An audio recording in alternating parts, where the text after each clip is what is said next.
What's up, beauties?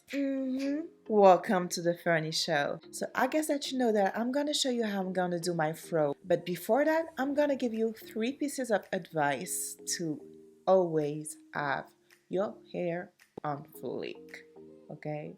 So the rule number 1 is to avoid any kind of hydration.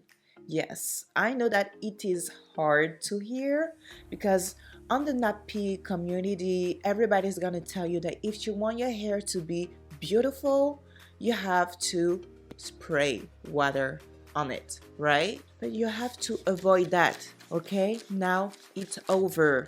No more spray. The thing is that if you want your hair to be on fleek and have no shrinkage, you know that you have to avoid water, right? If you didn't, now you know.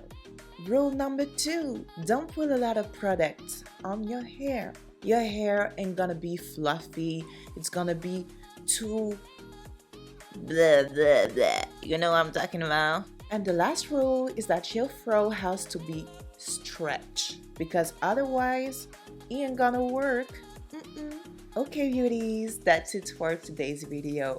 On my next video, I'm gonna show you how I'm doing my fro, so stay tuned. I see you on my next video. Bye!